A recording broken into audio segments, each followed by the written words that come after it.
La idea es que podamos ir conversando algunos temas así y yo tengo como una hoja de ruta pensada Vale.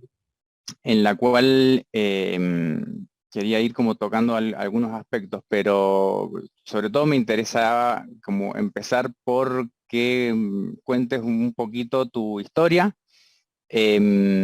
cómo, de dónde venís y cómo iniciaste tus caminos en estas artes y culturas orientales. Bueno, empecé de chico, tendría 11 años y empecé con un profesor de artes marciales japonesas de mi ciudad, en Salto, el señor Sirio Sosa, que era todo un emblema de las artes marciales en Uruguay, te diría, y en Salto en particular, ¿no? Esa escuela bien tradicional, te saludaba al maestro, entrabas, te sacabas las zapatillas, y él enseñaba un sistema que creó él, Sudeikito Don, creo que no recuerdo todavía el nombre. Entonces era una mezcla de judo con aikido y otras artes, y él hacía un tipo de masaje, se llamaba Quatsu, que trabajaba sobre la columna y se aburría de arreglar gente que no tenía reglas. Era un poco la magia que tenía él y la fama que tenía él, ¿no? Más allá del arte marcial, Ujú. iba mucha gente a tratarse con él. Y a mí me llamó la atención y tendría 9, 10 años cuando empecé con él. Me empezó a enseñar algunas cosas, porque ya mostraba mucho interés y era bastante pesado con el tema. Y me indicó hacer algo de digitopuntura, me acuerdo, un curso de Douyin, así bien de emergencia. Ujú. Y mi mamá sufría de colon irritable y de hemorroides. Y tenía unos ataques terribles. Un día, a los 12 años, fui y le puse los dedos haciéndole Douyin y se alivió. A los 20 minutos no tenía más dolor. Al otro día me pidió que lo hiciera de nuevo, se alivió y nunca más supimos nada de las hemorroides de mi madre. Se ve que eso causó un Mira, impacto, un impacto psicológico interesante, sí. porque si antes estaba interesado, a partir de ahí me volví loco, en el buen sentido de la palabra, empecé a buscar, encontré un profesor de Tai Chi que iba a mi pueblo, este, eh, que era argentino, y él había estado en China, y le enseñaba Qigong, y entonces me empecé a contactar con él.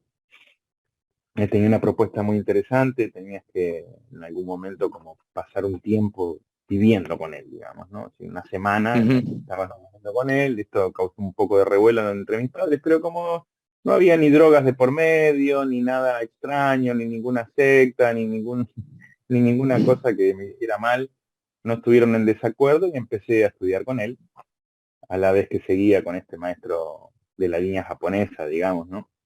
Con estos Ujú. dos.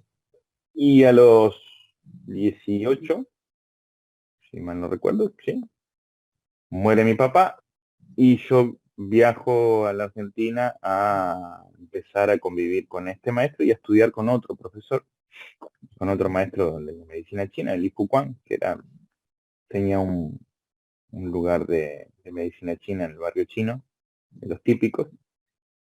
Y era, bueno, bastante particular la medicina china de él. Él era un médico taoísta y hacía cosas muy raras, ¿no? Entre ellas, hacía anestesia acupuntural y así era el encargado de sacar las muelas en el barrio chino, por ejemplo.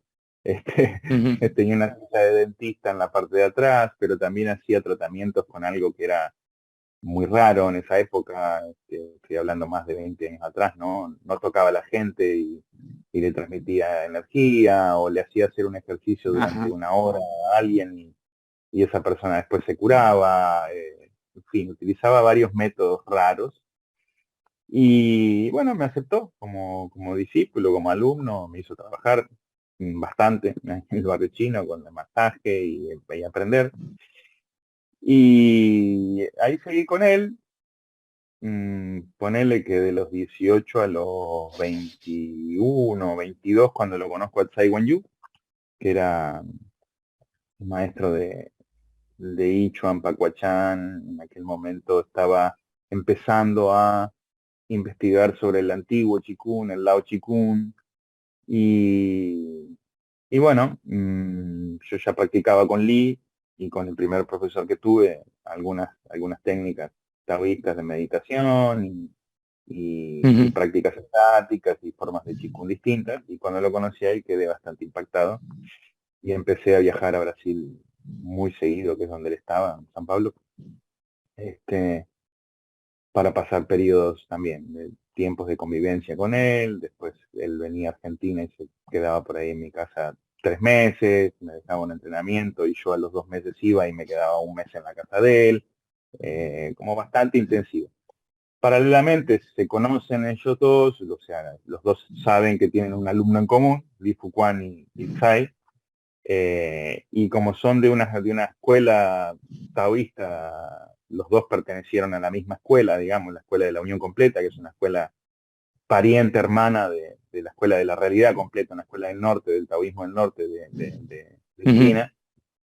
Se ponen de acuerdo en hacerme como una formación conjunta. Y ahí empezó mi periplo de entrenamiento arduo, digamos. Entre los 23 años y los 30 fueron 7, 8 años de trabajo muy intenso. En el medio fui conociendo colegas o gente, me becaron en la escuela de la Gelintao y conocí a Ron Diana, que lamentablemente falleció, Karin Sorbic, que eran los responsables de enseñar el método de camisa de hierro. Recibí una invitación a ir a un congreso en China, en Changsha, para hablar del Lao Chikung justamente. Fui con un brasilero, éramos los dos únicos occidentales sudamericanos en ese congreso.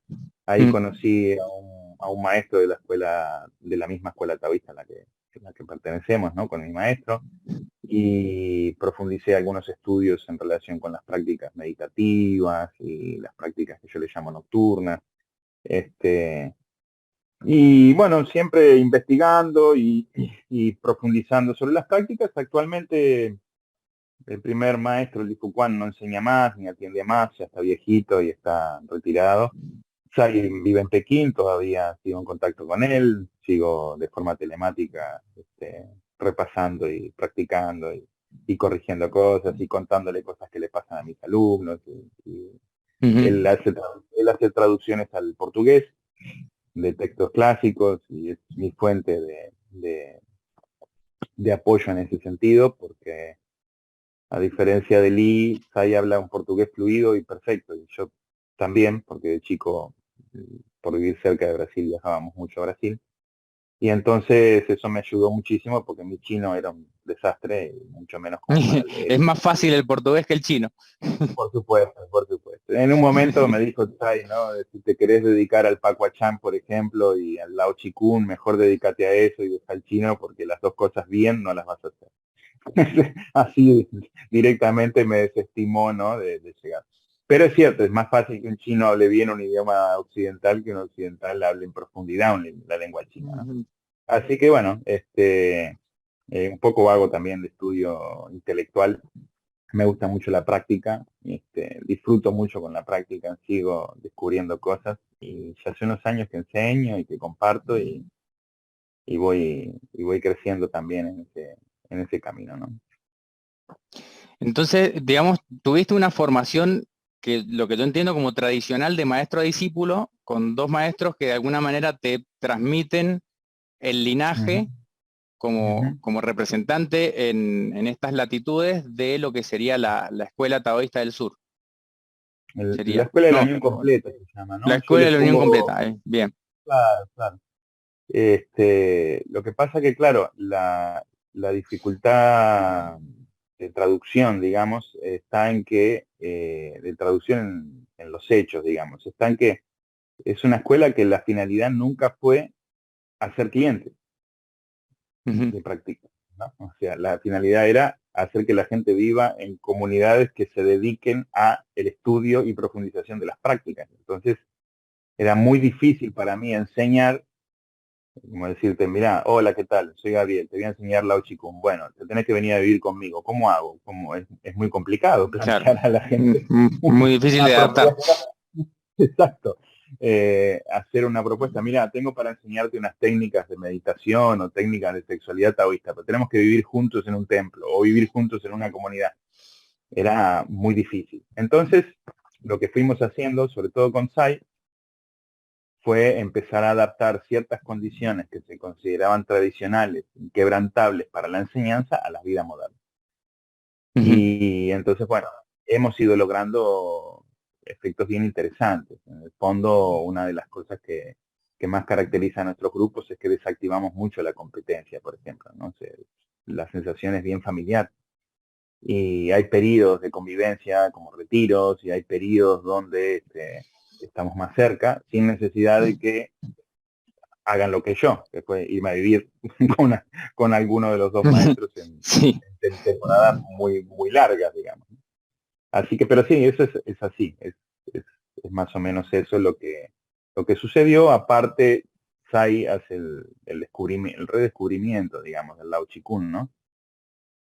Y esto le lleva como un cierto prestigio en China y a su vez hacerme representante del Lao Chikun, tiene como ahí ya no está el tema de la escuela taoísta involucrado. Ahí ya es otra cosa, Ujú. es un descubrimiento que él, como miembro de la escuela taoísta, es un redescubrimiento que él hace, lo pone en circulación, es aceptado por la escuela como un descubrimiento, como un redescubrimiento, digamos, ¿no? Sí, Ujú. vale mucho la Y recibe pena también decirlo. este mismo nombre en China, del Lao Chikun. Sí, sí, sí, sí. Que es bastante genérico, ¿no? Es un nombre bastante Sí. genérico. Podría decir, bueno, antiguo Chikun y ahí y demás. Pero la verdad que él logró sintetizar los sistemas más antiguos en un esquema de trabajo que cuando yo estuve en Changsha, por ejemplo, que es en la tumba de Mawandi, hay un museo, ¿no? El emperador Caballo, que son los primeros escritos que hay sobre Taoín, en realidad, y hay gráficos sobre eso. Estuve hablando con una especie de letrado en los temas antiguos y para mi sorpresa él ya sabía que había dos maestros, porque Tsai lo hace con otro maestro que ya murió, Ujú. eh, que estaban como recopilando las formas antiguas de práctica y Ujú. que eran las que habían dado soporte a varias formas de Qigong moderna, ¿no? Por ejemplo, me decía que llanamente el Cine Qigong, por ejemplo, tomó varias cosas del Lao Qigong, digamos. Sí. No como algo Ahí, malo, ¿no? Un proceso evolutivo natural, digamos, ¿no? Alguien toma un sí. ejercicio de un lado y dice, a ver, esto sirve para esto y lo pone acá, nada más, ¿no? Claro, Pero es una creación moderna basada en enseñanzas más antiguas. sí, sí, sí. Eh, Ahí, bueno, tengo dos líneas que me interesaría preguntarte. Primero que, por un lado, me vendría muy bien un mapa conceptual, ¿viste? Cuando hacen los linajes, porque a veces uno se pierde con los Sí, nombres, pero eso sería interesante. dale. Como contaste de tu formación, pero respecto de las escuelas, porque es algo que, por lo menos a mí, siempre me genera como curiosidad saber cómo son las distintas escuelas taoístas, por lo menos Ujú. en esto que vos me hablas de la unión de la escuela del norte y del sur, cómo son esos linajes. Sí, la Escuela de la Unión Completa, yo me estuve bastante perdido en encontrar históricamente, digamos, por dónde. De hecho, una de mis razones personales para ir a China es porque Lee siempre me hablaba de esta escuela, Sai siempre me hablaba de esta escuela, me invitan a ir a China y digo, voy a ver de dónde está la escuela. Y la escuela no tiene una ubicación física como puede ser, por ejemplo, la escuela de la realidad completa, que se basa en la nube blanca. Ahí encontrás monjes que te van a hablar de la escuela de la realidad completa. Ujú. Sin embargo, es una escuela que ha influenciado distintos lugares y parece tener como una conformación más parecida, por ejemplo, a la Puerta del Dragón, que aparece en periodos históricos a dar determinados detalles de trabajo y después se retiran. Y tiene Mm. esa característica Sí. porque aparece, por ejemplo, una influencia fuerte de la escuela de la Unión Completa, la vas a encontrar en algunos textos chinos, en El secreto de la flor dorada, por ejemplo, como en el texto Sí. del libro, ¿no? Como uno de sus trabajos principales. Y aparece una influencia fuerte de la escuela de la unión completa también en la escuela de la realidad completa. Que hay un Ujú. juego de palabras ahí, hay una cercanía de escuelas, ¿no? La única connotación que la diferencia de la realidad completa, en realidad la unión completa, es que la unión completa asume ciertas cosas del sur, del taoísmo del sur, como un Sí. cierto cultivo en la sexualidad, un cierto cultivo de formas alquímicas más del tipo del sur, ¿no? Y Que la tengo realidad. una pregunta. Bueno, yo leí por recomendación tuya que al día de hoy estoy muy agradecido la biografía de Wang Liping, de La Puerta del Ujú. Dragón, donde uno Sí. un poco se explica también esto de que eran monjes un poco ermitaños, nómades también, que no tenían una ubicación fija y eso también les permitía sobrevivir a distintos periodos políticos donde a veces era mejor Ujú. esconderse Ujú. que tener un lugar fijo y visible. Pero respecto de la Puerta del Dragón, que y de estas escuelas taoístas, si hay influencias, por ejemplo, de otras tradiciones, como en China, viste que, no sé, está la cultura confucionista, la cultura budista han tenido, si bien son más tardías, si se quiere, el taoísmo como más nativo y más antiguo en China, si han tenido influencias en estas escuelas también, y si eso se refleja en alguna de sus prácticas. Sin duda, me encanta charlar con vos porque sos investigador y esto que te voy a decir te va a disparar un montón de investigación. Pero para que te des una idea de las prácticas que a mí me pasaron como las prácticas más profundas, más sanadoras, más especiales, más todo lo que vos quieras, son las prácticas nocturnas, ¿no? Y las prácticas nocturnas, hay un ritual que se hace, un ritual curativo taoísta, donde la gente medita en posturas donde hay contacto físico, lateral, pero hay contacto físico. Yo he dirigido retiros donde enseño esa técnica y he trabajado con gente enseñando esa técnica y la verdad que sí, comprobé que es todo eso que me dijeron mis maestros y más. Tienen unos efectos muy interesantes. No solo a nivel de la salud física, que para los taoístas, viste que es un poquito como relativo eso, ¿no? Hay una confusión cuando nosotros miramos la cultura china de creer que la medicina china y el taoísmo son hermanos gemelos. Y yo diría que son hermanos, pero uno es rubio y el otro es morocho. No son hermanos Sí. gemelos, ¿viste? El taoísta no le interesa tanto tu sanación y tu preservación física, no tanto. No quiere decir que no le interesa para nada y que es una zeta Ujú. que si te morís no le importa. No, pero no tiene un interés tan enfocado en eso. Hay muchas veces que proponen una sanación, le interesa más una trascendencia espiritual que el cuerpo se muera. Por eso hay maestros taoístas, hay periodos donde están enfermos, donde están llenos de forúnculos, como el maestro de la realidad completa, o Sun Puer, que tenía la cara toda quemada y era viste, y estaba enferma siempre, y qué sé yo. Ujú. Después la medicina china fue queriendo poner como en los santos taoístas que el pueblo había reconocido como guías espirituales, la connotación de que aparte eran sanos. Pero eso era propaganda política como decirte, bueno, mira, el que come sano nunca se enferma. Y entonces después puedes Ujú. hablar de alguien que come sano y que siempre está sano. Pero en realidad muchos taoístas están parecidos un poco a algunos santos cristianos, si querés, digamos. No son Sí. la imagen de la salud. ¿Por qué te cuento Bueno, esto? ahí yo, Porque sí. para terminarte esto que me preguntabas, en esos rituales hay un sonido que se hace, ¿no? Porque hay varios sonidos, pero hay un Ujú. par de sonidos que a mí me llamó la atención. Uno de los sonidos que hacían tenía casi como una especie de canto armónico en el fondo. Y qué interesante. Entonces le pregunté a Tsai, ¿y esto de dónde viene? Ah, no importa, vos practicá. Siempre me decía eso, ¿no? Este, saber de quién viene no te va a acercar más. Lo que vos tenés que hacer es practicar. Ok, pero un día, no sé si porque lo agarré contento o qué sé yo, me contó. Sí. Este me lo enseñó mi mamá. Le digo, su mamá no era mongola, ¿sabes? Le digo. Sí, me dice, yo estuve en Mongolia. Ah, entonces esto se hace en Mongolia. Sí, me dice, claro. Pensá que los mongoles no meditan. Ujú. Ah, no, claro. Dice, ¿qué te pensás que el taoísmo es de la región china exacta? Me dice. ¿Dónde se fue Lao Tzu cuando se fue de la muralla? Cuando Al se fue oeste. ¿no? ¿A dónde se fue? Sí. Empecé a investigar un poco más, ¿viste? Entonces me empezó a contar de su experiencia en Mongolia. Ujú. Y llegó que Said es un maestro muy particular, tiene una posibilidad que no le vi casi a ningún chino, que es la capacidad de trascender su propia cultura, ¿no? En un momento dado no te trata de transmitir la chinidad, digo yo, ¿no? Es decir, por ejemplo, no me obligó a aprender chino.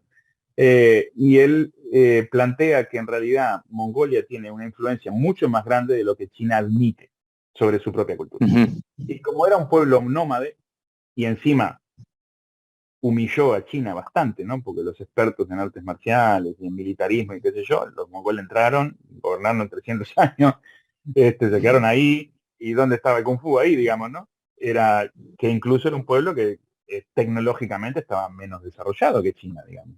bueno, Entonces, el Kanato llegó a ser el imperio más grande del mundo en un momento, así que tenían lo suyo los mongoles.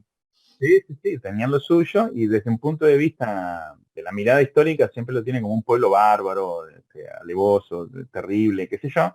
Después, cuando empecé a investigar a fondo, no es tan así, y hay bastantes secretitos que tienen guardados de medicina y de chamanismo y de meditación, que yo le veo una influencia tremenda a ciertas escuelas taoístas, por ejemplo. Así que, respondiendo a tu pregunta, mínimo de Mongolia, seguro se acerca. Ujú, Aquí, seguro hay una influencia ahí del chamanismo mongol. Después, cuando Mongolia adopta mucho como religión el budismo tibetano, hay ciertas cosas que se entremezclan y dejan de estar. Pero es también la complicación que vas a tener cuando investigues el taoísmo. Como nunca le interesó tanto al taoísmo primitivo tener una marca, decir esto es taoísmo, ujú, hay muchas formas de budismo en China que son taoísmo, ujú. lisa y llanamente, directamente, pero tienen otra cáscara. Yo soy budista, Sí. y adentro vas y las prácticas son taoístas, por ejemplo. Ahí como comentario, lo que habías mencionado de la relación entre el taoísmo y la medicina, yo lo que veo es que todos los grandes influyentes de la medicina china eran en su mayoría taoístas, maestros taoístas, y por ejemplo respecto del tema de sonidos que mencionabas, bueno, el sistema que hoy se enseña del Liu Chue de sonidos curativos se le atribuye a Tao Hong Qing, que era un maestro taoísta de Wudang, eso es lo que cuentan. Pero también muy interesante lo que contás de la influencia mongola, porque bueno, los mongoles tienen el canto mongol, ese canto gutural que se llama también, es muy, muy profundo, tiene esos armónicos muy interesantes, y yo veo también que está esta relación, por ejemplo, si uno va a la teoría de los 5 elementos, en el banderín tibetano tenés los 5 elementos, en el tengrinismo el símbolo también tiene los 5 elementos también, entonces como corriente cultural yo veo que también que hay influencias mongolas del chamanismo, quizá la religión Bon previa al budismo tibetano en Tíbet. También yo tuve la oportunidad en China de ver un templo de budismo mongol y sus budas eran todos como, bueno, era otra cosa, eran como demonios así, con caras fieras, era como otra cultura, pero tenía toda otra nota cultural, la parte como ese budismo mongol, del budismo tibetano estaban relacionados, pero eran diferentes. Em, entonces, volviendo un poco al tema, actualmente, como representante de la escuela de la Unión Completa, a ver si lo digo bien, en Latinoamérica estás vos, ¿está bien? Sí. ¿Y cuál sería como, si lo vemos más allá de lo personal, como si fuera institucional, pongámosle entre comillas, cuál es la misión de la escuela? Me habías dicho esto que era construir comunidades un poco de, como donde se enseñe o se realicen estas prácticas. ¿Con qué fin? Sería la pregunta. Está bien, está buena la pregunta.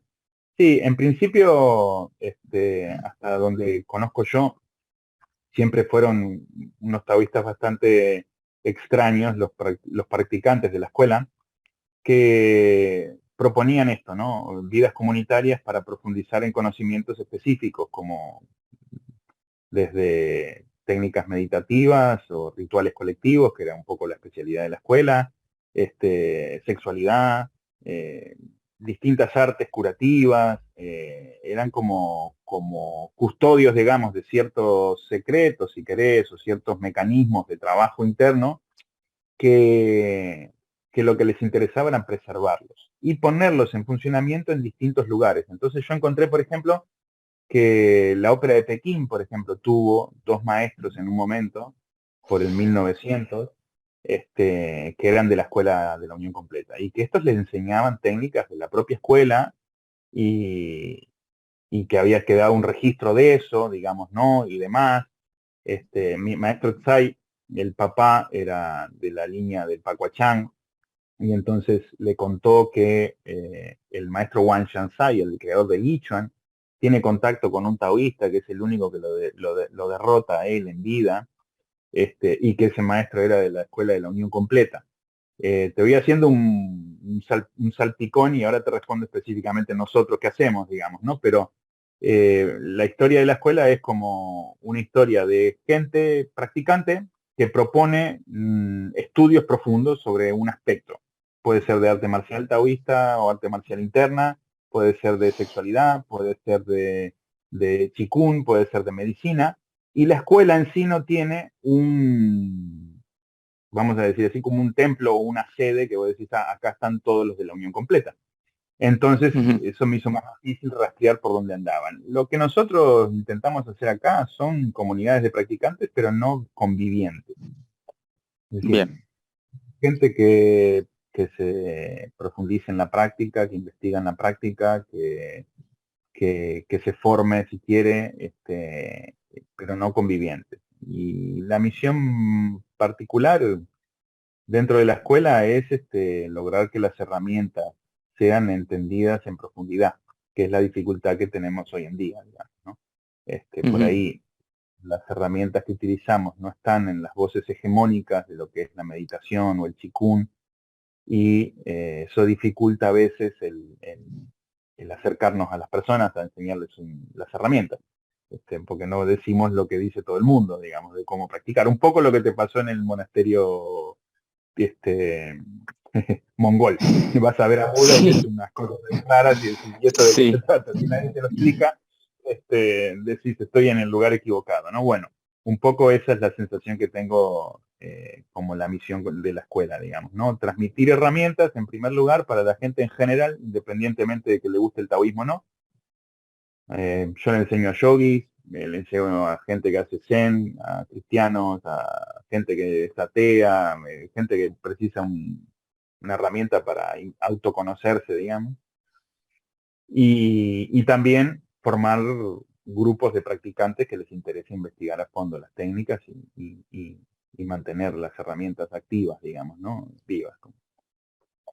Bien.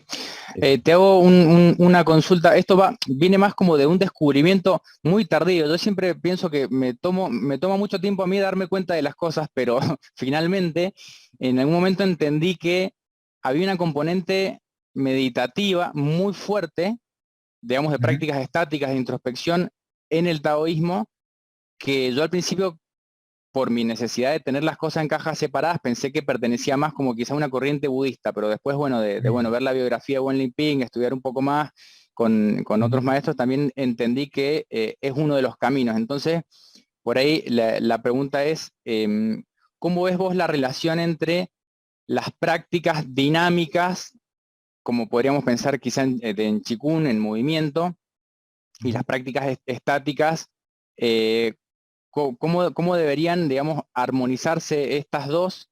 Porque hay personas que Ujú. quizás hacen solo prácticas estáticas, otras que hacen solo prácticas dinámicas. ¿Cuál es el juego, la interrelación entre estos dos tipos de prácticas, por lo menos como lo perciben desde tu escuela? Y depende del punto de vista del que quieras partir. Digamos, si vos estás interesado en hacer una práctica para una finalidad específica, el taoísmo te la va a desalentar. Por ejemplo, si vos decís, quiero practicar para mantenerme sano, eso es una enfermedad, según el taoísmo. Practicar para no caer enfermo es estar obsesionado con la salud, es una enfermedad espiritual, Ujú. ¿no? Entonces, si vos haces una práctica estática con la finalidad de fortalecer el cuerpo para las artes marciales, se crea una práctica en la que los soportes de la práctica estática son la voluntad, el esfuerzo muscular, la tensión, que son lo opuesto a lo que se quiere trabajar en el Qigong. Entonces la práctica estática para nosotros tiene que crecer mientras vos puedas mantener, como dijiste vos, una percepción meditativa de la cosa, y mantener una relajación. Si se sostiene más tiempo por un esfuerzo, porque uno quiere competir o porque quiere ser más fuerte que el otro, etcétera, ya no estás haciendo una práctica estática, estás haciendo un ejercicio isotónico de mantenimiento de la fuerza. Se Ujú. perdió la práctica estática en el camino. Por eso a nosotros como escuela nos gusta practicar y enseñar, explicar que la práctica es una cosa viva. No es que practicando este movimiento vos movés el chi. Movés el chi si tu atención está en el lugar donde tiene que estar, si tu cuerpo está abierto y si suceden las cosas que tienen que suceder para que se mueva. Si no, mueves las manos. Entonces la relación Ujú. entre lo estático y lo móvil siempre fue una relación intrínseca, digamos. Para aprender a moverse tenés que conocer la quietud, tenés que aprender a quedarte quieto. Si el Bien. movimiento no esconde una quietud, se pierde la gracia. Yo siempre que veo practicar el tai chi a gente, de 10 practicantes que veo, me quedo con medio. Pero a veces me encuentro con alguno que vos ves que tiene mucho trabajo porque lo que en realidad se ve es como una añorancia a la quietud en el movimiento.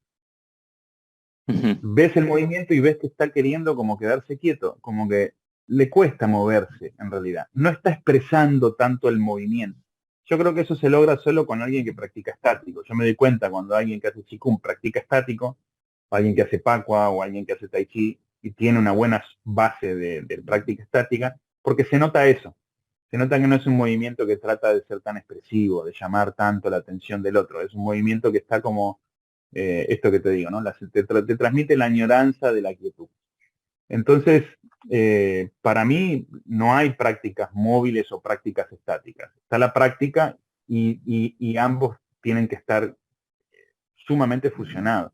Es decir, Ujú. si tenés una práctica de Samsung Gong, si tenés una práctica de posturas estáticas, interactuar con ellas y las prácticas móviles es un requisito básico. Pero si no estás haciendo prácticas estáticas, desde nuestro punto de vista de la escuela, no estás profundizando en el Qigong todavía. Es necesaria la práctica estática. Por eso, respondiendo a tu pregunta, es probable que alguien pueda hacer solo prácticas estáticas y encontrar un lugar de profundidad en el Qigong. Yo creo que sí. Sí, Lo que no creo es que alguien que no haga práctica estática encuentre una profundidad en el Qigong. Puede pasar, puede sí. suceder, pero es muy difícil.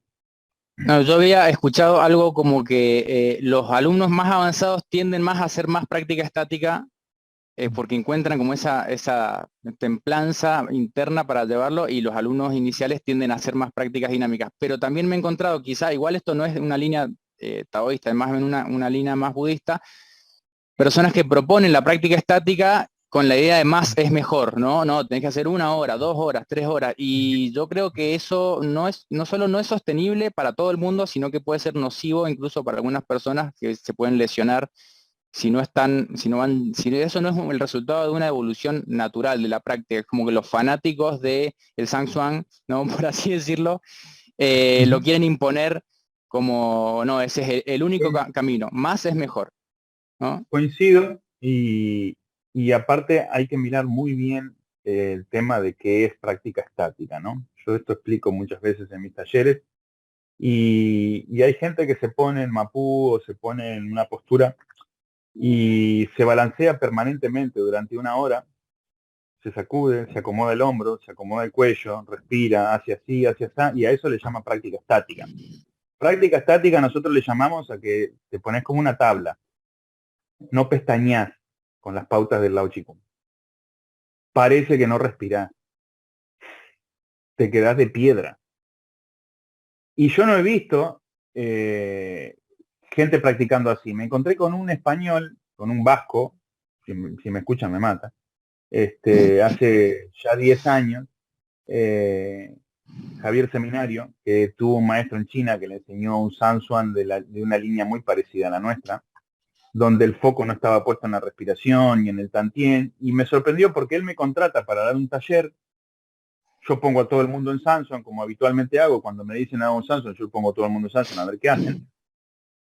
Y me sorprendió encontrar muchísimos menos movimiento en la práctica estática en sus alumnos y en él que en la gente que venía de afuera. La gente de afuera, la que venía de escuelas, que de Mantaxía, que del otro, que de aquel, que de allá, los miré 5 minutos y me di cuenta de lo que hacían, se ponían en la postura y enseguida empezaban a hacer microacomodes, ¿no? Y A enseguida, bailar ahí en la sí, postura. sí, a tener hormigas en el cuerpo, digo yo, ¿no?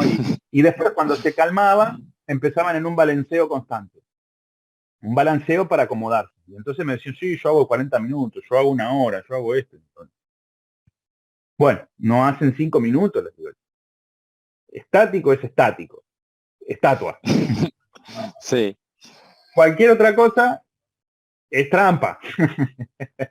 Sí, yo te digo, de ahí de la línea que yo estudio de Qigong médico, el mismo desequilibrio interno va a generar distintos tipos de movimientos que incluso se puede usar para el diagnóstico, pero bueno, ya que lo mencionaste y estaba esperando que lo menciones vos, mencionaste Mantak Chia, yo te cuento, inicialmente me acerqué un poco al estudio del taoísmo como por distintas tangentes, ¿no? Pero una de ellas fue que no había en nuestra cultura occidental, no había muchos textos hace unos años que hablaran sobre sexualidad masculina, más allá de lo reproductivo, de lo de la, no sé, salud, la parte de salud reproductiva, que hablaran de la parte energética.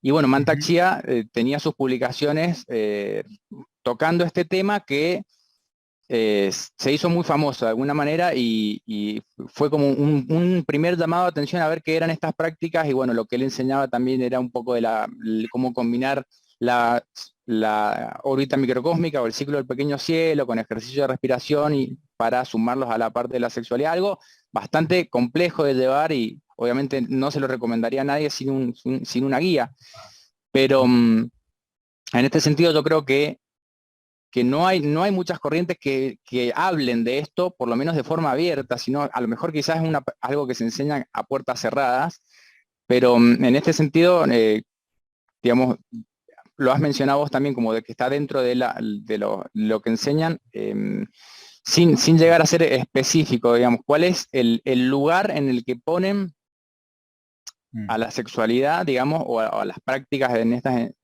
como prácticas de cultivo en la escuela de la Unión Completa? Bueno, Así que, mira, te voy a dar una respuesta un poco sinuosa. Eh, Sai me contaba que cuando estuvo entre los mongoles, una práctica que era habitual, por ejemplo, entre los Khan, era que cuando vos llegabas del extranjero, tenías que dormir con una de sus mujeres y entonces al otro día el Khan decidía si con vos hacía o no hacía negocios. Lo cual a mí me parece de una sabiduría cultural impresionante, porque el hombre que se comporta en la cama egoísta o falto de detalle para tratar con una mujer, o es demasiado violento o impetuoso, es alguien con el que no se puede hacer negocio, por ejemplo.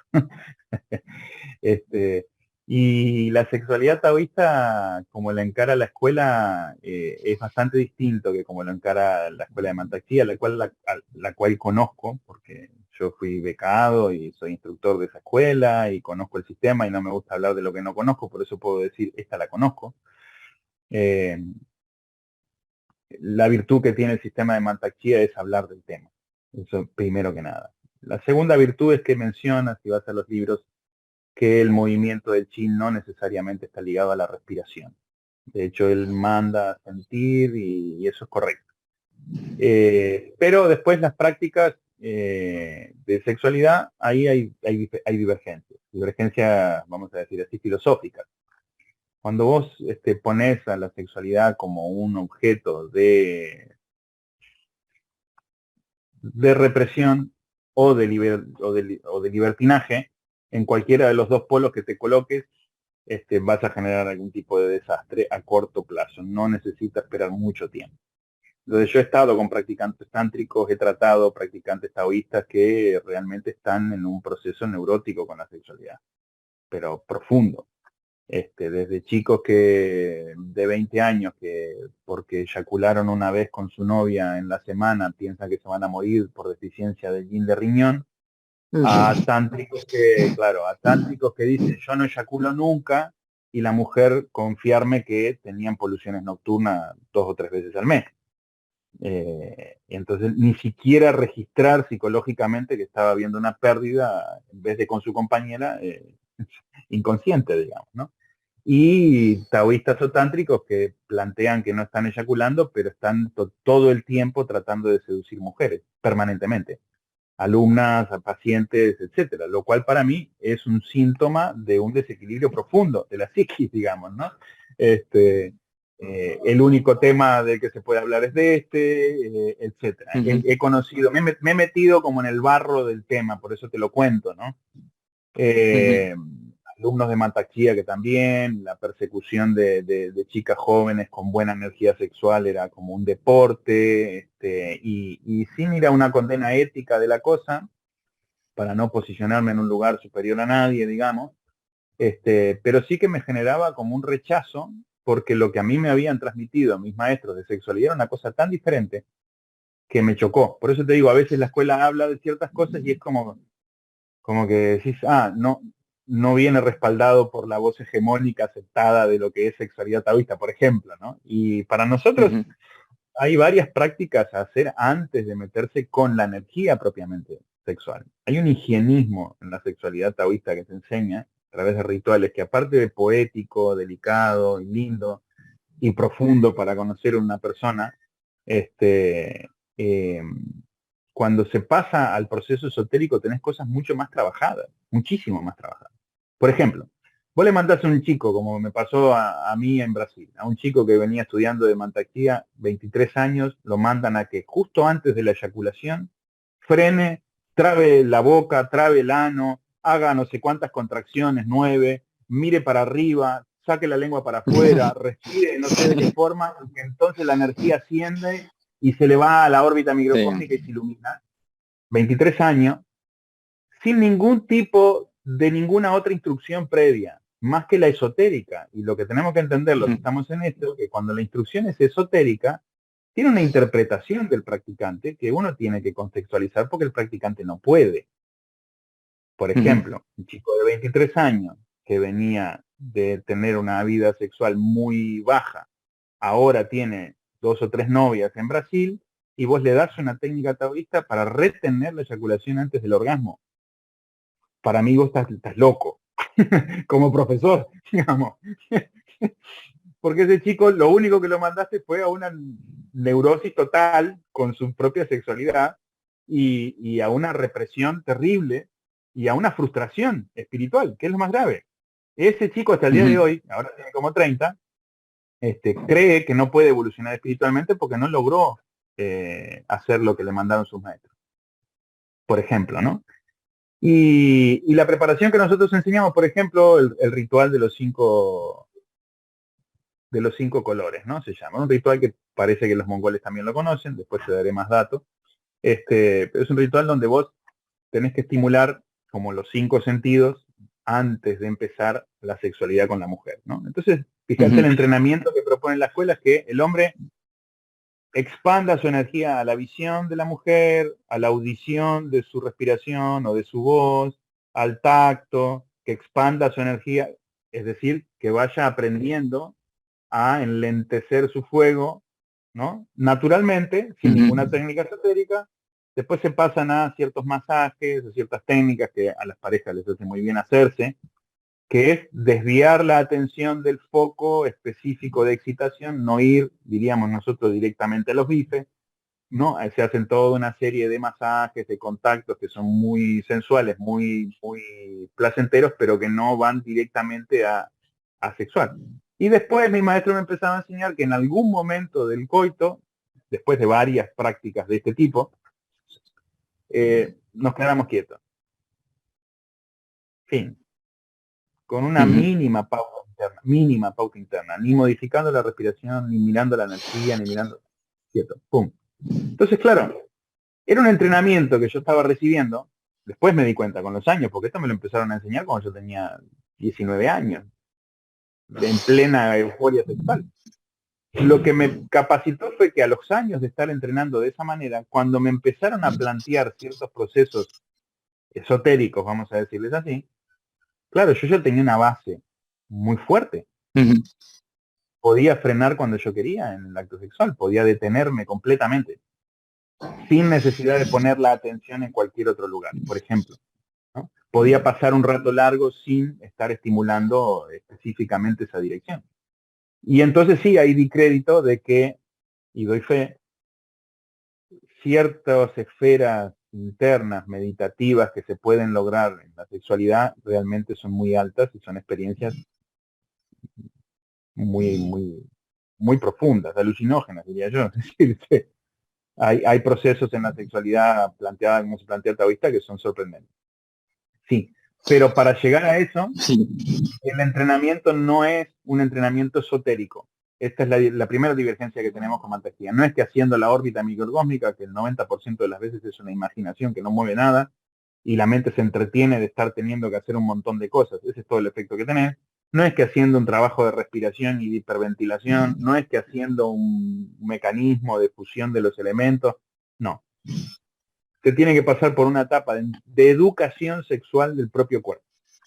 Si el hombre no educa al cuerpo a calmarse en determinados momentos, no, para terminarte y bien rápida la respuesta, como soy taoísta muchas veces me preguntan en cursos o gente que hace sexualidad, viene el hombre a preguntarme, estoy hablando del hombre porque soy hombre y la sexualidad taoísta en nuestra escuela, y se enseña hombre con hombre, mujer con mujer. Mi esposa es la que enseña para las mujeres, así que otro día le preguntarás a ella sobre la mujer. Pero yo con los hombres soy muy, muy, muy estricto en la enseñanza de sexualidad. Entonces vienen dos tántricos, ahí en España un seminario me dicen, queremos saber la técnica taoísta para durar más porque tenemos muchos amantes y lo que nos empieza a pasar es que tenemos que estar frenando a los primeros 3 minutos y hacer un montón de cosas y estamos muy incómodos. Entonces, sin juzgar la cuestión de muchos amantes y demás, les digo, mira, hay una técnica infalible para que el hombre dure más en la cama. Yo te la regalo. Se la regalo a la audiencia ahora de paso otra vez tuyo. Es infalible. Preocuparse por la mujer. Fin. Si tu atención, tu corazón, tu foco es que la mujer disfrute, vos durás lo que tenés que durar. Si tu foco es tu energía, tu vitalidad, vas a estar siempre en lucha. Si tu foco es tu placer, vas a eyacular antes de tiempo. Yo Entonces creo que primera meditación es sí, esa, enfocarte en que ella sí. tenga todo su placer. Si vos te enfocás con sinceridad en eso, empezás a durar más, tranquilamente. Esa era la primera instrucción que me daba mi maestro, por ejemplo, ¿no? Para darte una idea. Yo, mira, como quiero preguntarte otras cosas, este tema me Dale. encantaría seguir hablando, pero me gustaría, como comentario cerrar, que me parece que es muy importante hablarlo porque hoy en día se está poniendo en evidencia que la falta de educación sexual lleva a conductas de violencia y de abuso que son totalmente prevenibles si uno tiene la correcta educación por parte de Ujú, la figura que sea en el momento ujú, adecuado, que es probablemente en la etapa quizá de la adolescencia, cuando sea más necesario, si bien habrá más conciencia de eso, quizá en este sentido esto pueda aportar más luces también. Pero bueno, ujú. no quería dejar pasar también para preguntarte sobre tus proyectos actuales, porque sé que recientemente venís de estar viviendo en unos años en Europa, trabajando en un hospital. Si querés comentar algo al respecto y cuál es tu visión a futuro, a mediano plazo, si se quiere, corto plazo, Ujú. de que ahora estás de vuelta en Argentina. Bueno, para cerrar el tema anterior, coincido plenamente con vos. El tema, en primer lugar, de la sexualidad, hay una necesidad para mí imperiosa de encargarnos del tema sin los dos polos, o una lujuria desenfrenada y irresponsable con la propia vida, o una represión no parecen darle una respuesta cabal. Yo creo que el taoísmo ahí tiene mucho para decir.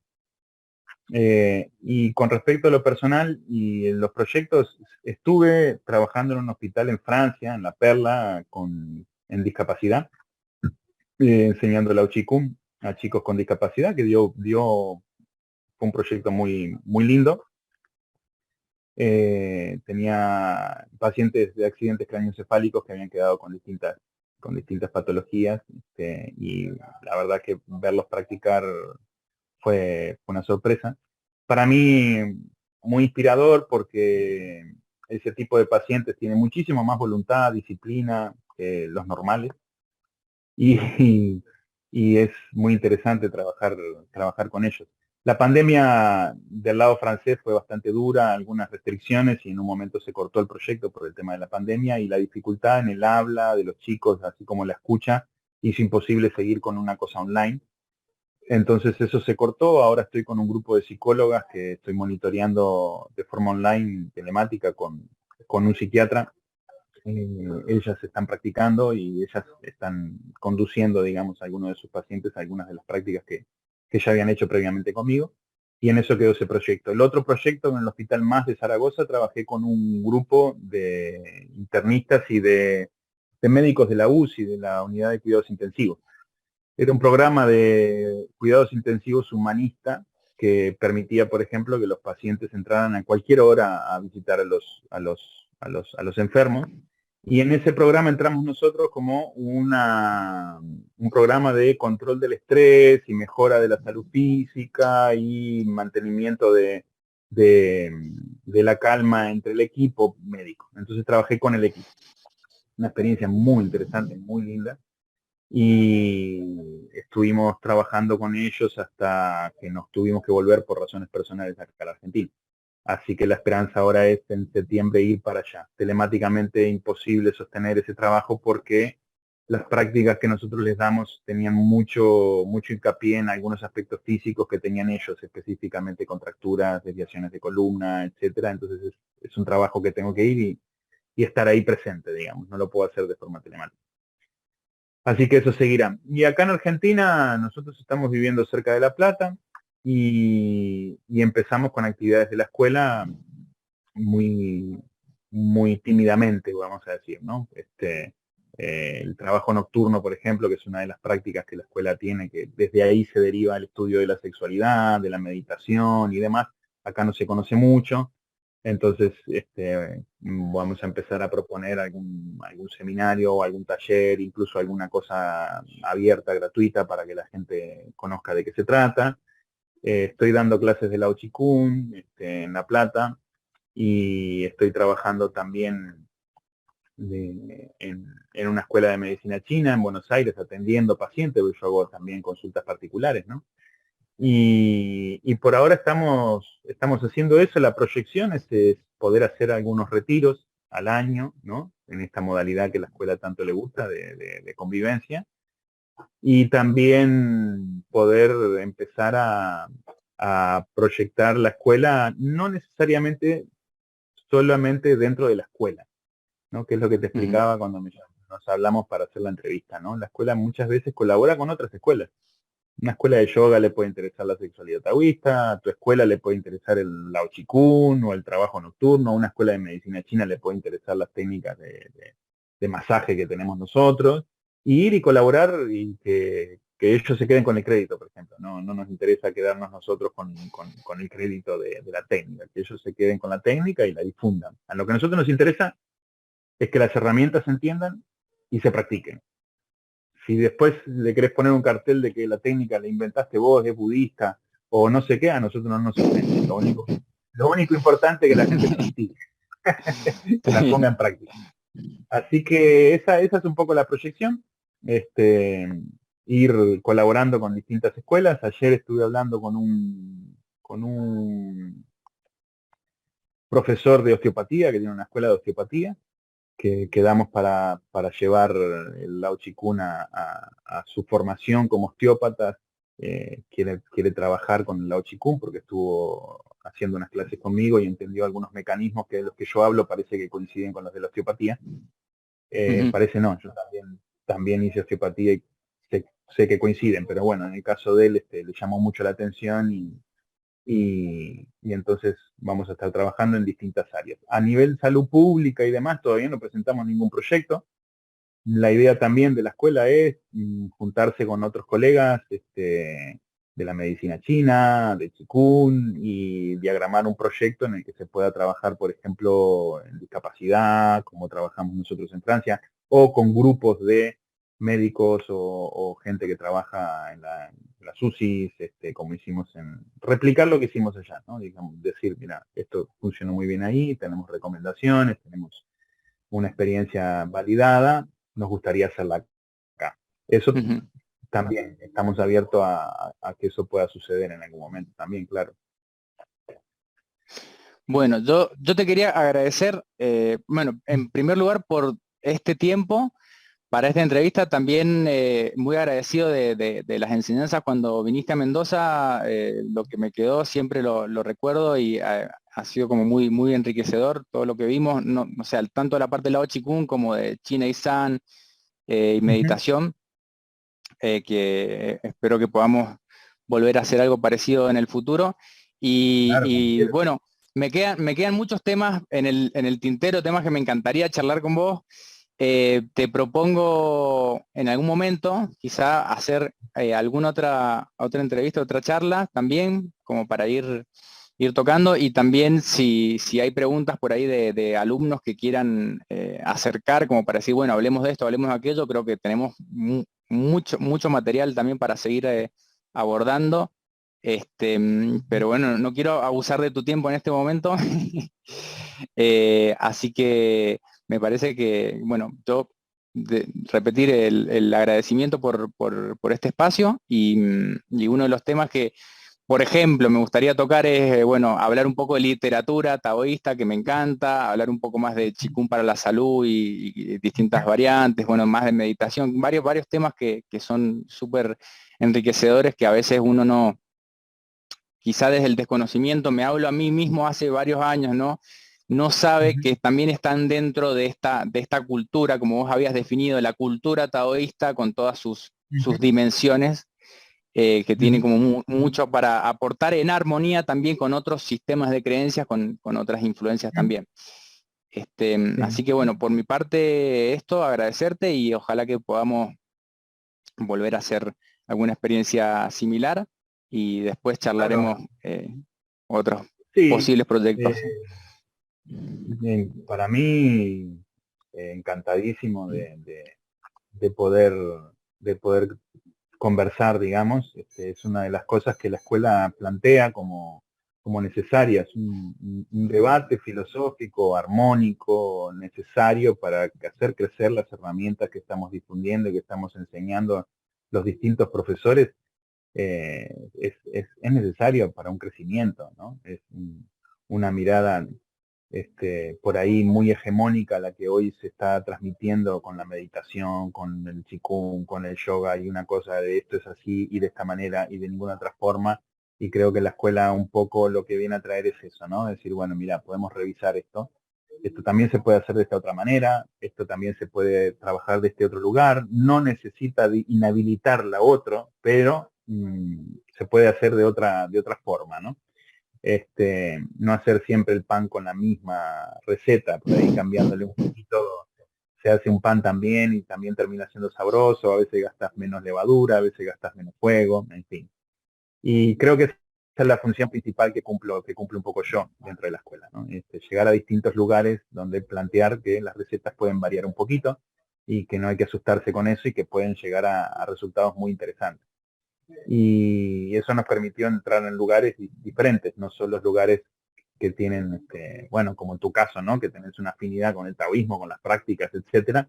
Acá es fácil conversar, pero me ha tocado conversar en lugares donde no hay tanta afinidad con eso, como los médicos de la UCI de un hospital de Zaragoza, que Ujú, son súper formales, y poder llegar igual, y que te entiendan, y que entiendan el mensaje que tenés, que entiendan la enseñanza y que la valoren y la practiquen. Esa es la finalidad, repito, de la escuela. Así que ujú. para mí agradecerte a vos, también recién llegados, es lindo que te abran una puerta, que haya un reconocimiento y que te saluden así, ¿no? Que te traten de meter de vuelta dentro del ecosistema particular que es la Argentina. Así que un agradecimiento especial ahí para vos y cuando quieras, hablamos de lo que quieras y que participe la gente que quiera. Y nosotros estamos acá para conversar, para revisar lo que se tenga que revisar de lo que nosotros enseñamos también, para darle la bienvenida a cualquiera que quiera opinar, conversar, debatir, discutir o apoyar o lo que sea. y viajar y dar cursos, etcétera, me encanta, así que cuando quieras, eso, sin duda. Bueno, muchas Buenísimo. gracias, Gabriel. Ahí estamos entonces en comunicación y En contacto. vemos qué sale. Dale, Pablo. Gracias. Nos vemos. Gracias por tu tiempo.